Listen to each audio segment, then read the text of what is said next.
On my birthday, my sister's daughter tossed her drink on my outfit and said, "Now you look as cheap as you really are." My mom took her side. I just smiled. That night, I canceled my sister's credit card. But at 8:40 a.m., her daughter woke up to find her car gone. And then, I was stunned by Sophie's behavior. Sure, we'd had our share of petty arguments before. Little eye rolls at family gatherings, sarcastic comments she thought were clever. But nothing that gave her the right to do what she did that night. It wasn't just what she said or the way she said it. It was the fact that she'd done it deliberately in front of everyone and acted like it was nothing. What made it worse was her father. He sat right there, saw the whole thing and didn't say a single word. Not even a half-hearted, "That's not appropriate." He just looked down at his plate like it wasn't his problem. And the rest of my family, my mom included, seemed completely lost on how to react, as if they'd forgotten basic decency. The evening had started normally enough.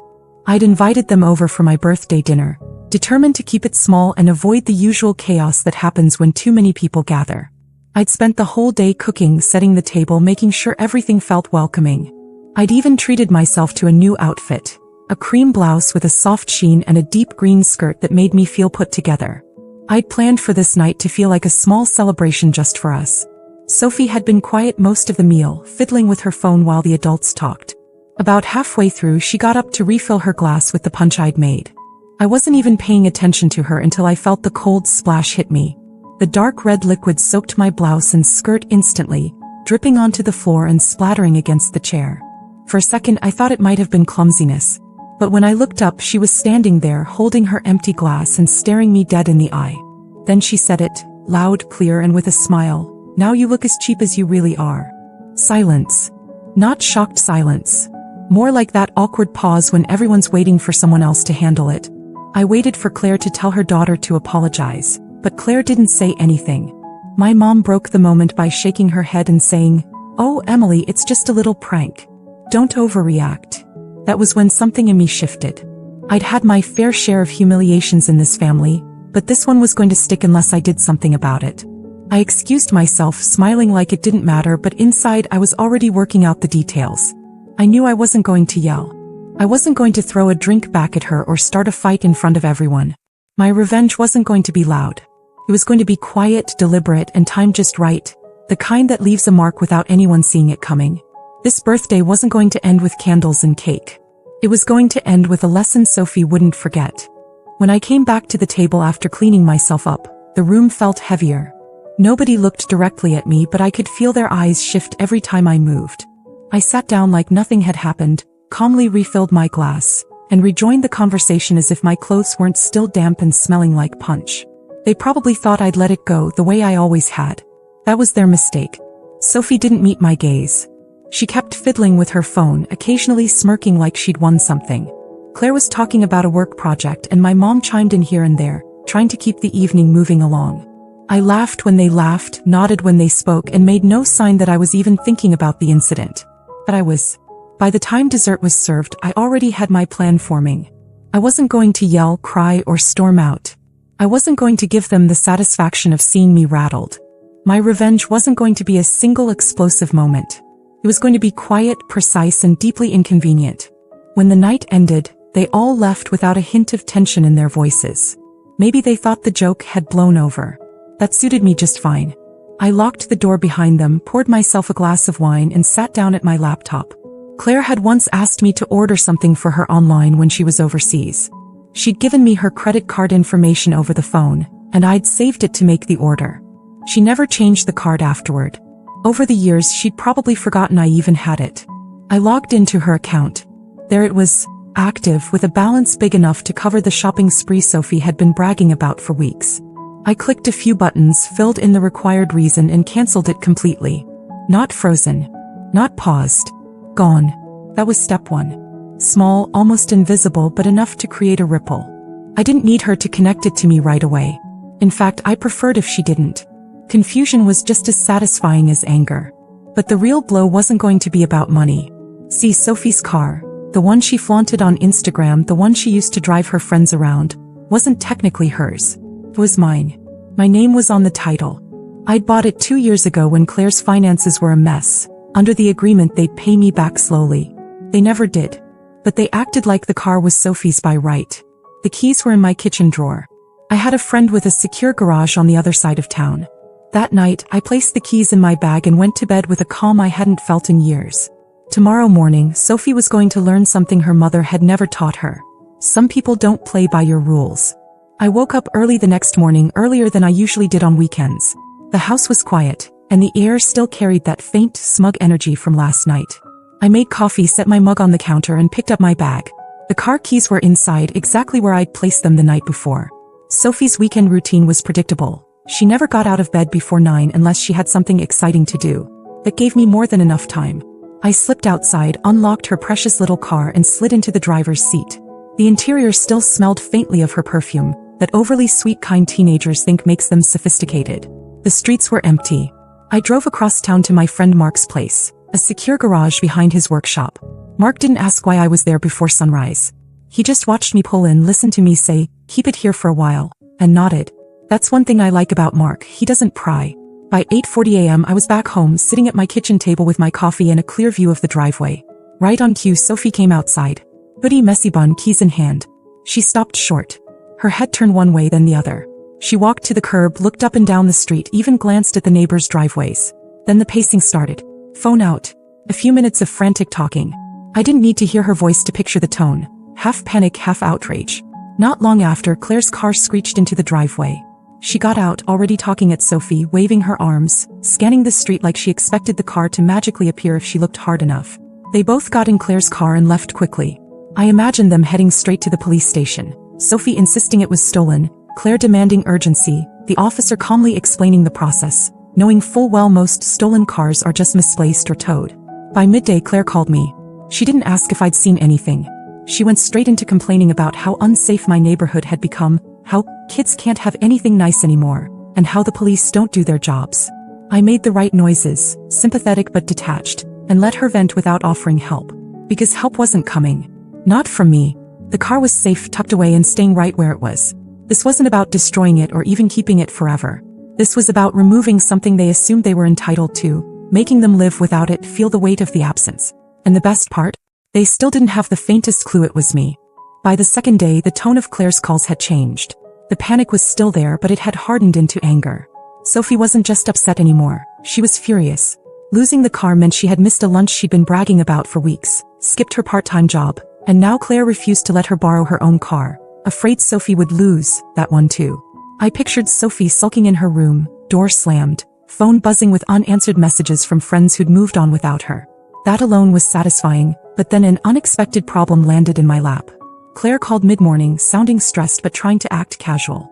She said she had an urgent bill to pay, but her account had been temporarily frozen because of fraud activity linked to her now canceled credit card. She didn't directly ask for money at first. She circled around it, mentioning how she was short this month and still waiting on the bank. But eventually the ask came. I told her I'd look into it and ended the call without committing. Knowing they were now scrambling for cash while having no clue I'd caused it was more satisfying than anything I'd originally planned. Later that afternoon, I ran to the grocery store. In the cereal aisle, I nearly bumped into Sophie. She was with two of her friends, chatting and laughing until she saw me. Her expression dropped instantly. I didn't greet her, didn't even slow down. I just walked past like she was a stranger. But as I turned into the next aisle, I caught her voice, low and fast, telling her friends something that made them both look at me. One of them even stared a little too long, like they'd just heard something they weren't sure they should believe. By evening, the situation had shifted again. Claire called, but this time her tone was different, sharper, cautious. She started asking if I'd noticed anyone hanging around my street lately, if I'd had packages go missing, if maybe my doorbell camera had caught something. She didn't accuse me directly, but I could tell she was dancing around it. She wanted to see if I'd slip.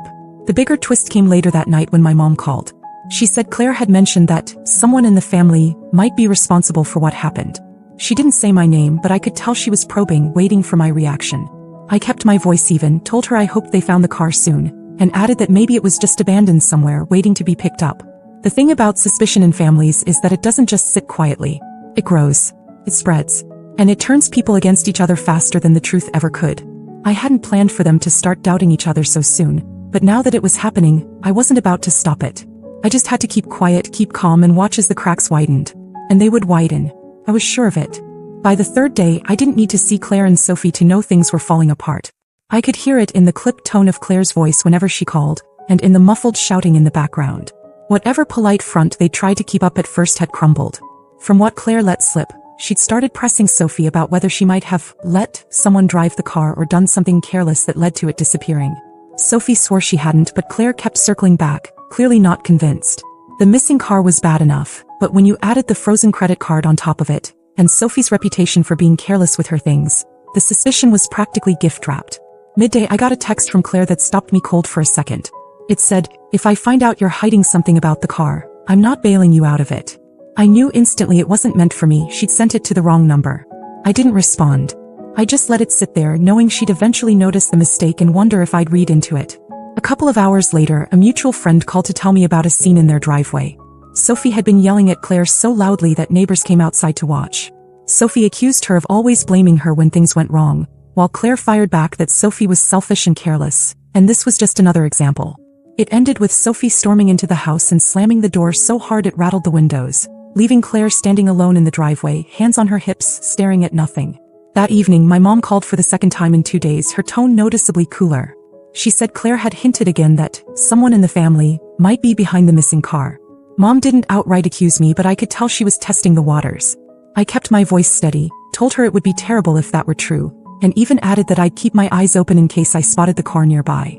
She seemed satisfied enough to end the call, but I could feel the suspicions still simmering under the surface. The best part was knowing they had no idea the car was sitting untouched in Mark's locked garage. I checked on it that afternoon.